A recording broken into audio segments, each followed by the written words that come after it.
Song of the Future by Banjo Paterson, Andrew Barton. 'Tis strange that in a land so strong and bold in mighty youth, we have no poet's voice of truth to sing for us a wondrous song.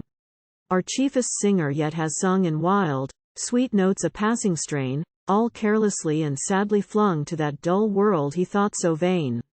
I care for nothing, good nor bad, my hopes are gone, my pleasures fled, I am but sifting sand, he said. What wonder Gordon's songs were sad.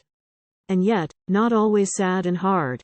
In cheerful mood and light of heart he told the tale of Britomarte, and wrote the Rhyme of Joyous Garde.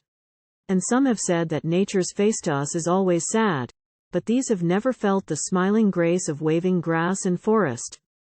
Trees on sunlit plains as wide as seas. A land where dull despair is king o'er scentless flowers and songless bird. But we have heard the bellbirds ring their silver bells at eventide, like fairies on the mountainside, the sweetest note man ever heard. The wild thrush lifts a note of mirth, the bronze-winged pigeons call and coo beside their nests the long day through. The magpie warbles clear and strong a joyous, glad, thanksgiving song, for all God's mercies upon earth. And many voices such as these are joyful sounds for those to tell, who know the bush and love it well, with all its hidden mysteries. We cannot love the restless sea, that rolls and tosses to and fro like some fierce creature in its glee, for human weal or human woe it has no touch of sympathy. For us the bush is never sad, its myriad voices whisper low, in tones the bushmen only know, its sympathy and welcome glad. For us the roving breezes bring from many a blossom-tufted tree, where wild bees murmur dreamily, the honey-laden breath of spring. We have our tales of other days, good tales the northern wanderers tell when bushmen meet and campfires blaze, and round the ring of dancing light the great, dark bush with arms of night folds every hearer in its spell.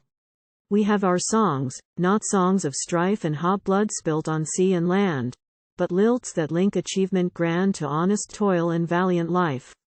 Lift ye your faces to the sky, ye barrier mountains in the west who lie so peacefully at rest enshrouded in a haze of blue. 'Tis hard to feel that years went by before the pioneers broke through your rocky heights and walls of stone, and made your secrets all their own. For years the fertile western plains were hid behind your sullen walls, your cliffs and crags and waterfalls all weather-worn with tropic rains. Between the mountains and the sea, like Israelites with staff in hand, the people waited restlessly. They looked towards the mountains old and saw the sunsets come and go with gorgeous golden afterglow, that made the west a fairyland, and marveled what that west might be of which such wondrous tales were told. For tales were told of inland seas like sullen oceans, salt and dead, and sandy deserts, white and wan, where never trod the foot of man, nor bird went winging overhead, nor ever stirred a gracious breeze to wake the silence with its breath, a land of loneliness and death. At length the hardy pioneers by rock and crag found out the way, and woke with voices of today a silence kept for years and tears. Upon the western slope they stood and saw a wide expanse of plain as far as eye could stretch or see go rolling westward endlessly. The native grasses, tall as grain, bowed, waved and rippled in the breeze. From boughs of blossom-laden trees the parrots answered back again. They saw the land that it was good, a land of fatness all untrod, and gave their silent thanks to God.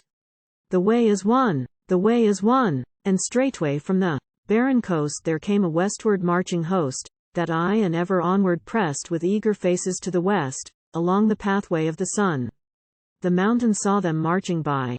They faced the all-consuming drought, they would not rest in settled land, but, taking each his life in hand, their faces ever westward bent beyond the farthest settlement, responding to the challenge cry of better country farther out. And lo, a miracle! The land but yesterday was all unknown. The wild man's boomerang was thrown where now great busy cities stand. It was not much, you say, that these should win their way where none withstood. In sooth there was not much of blood, no war was fought between the seas.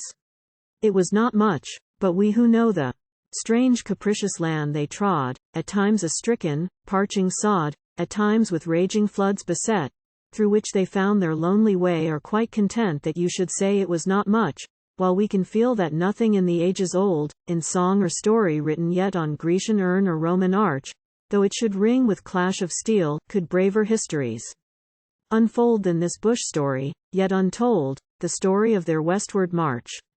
But times are changed, and changes rung from old to new. The olden days, the old bush life and all its ways, are passing from us all unsung.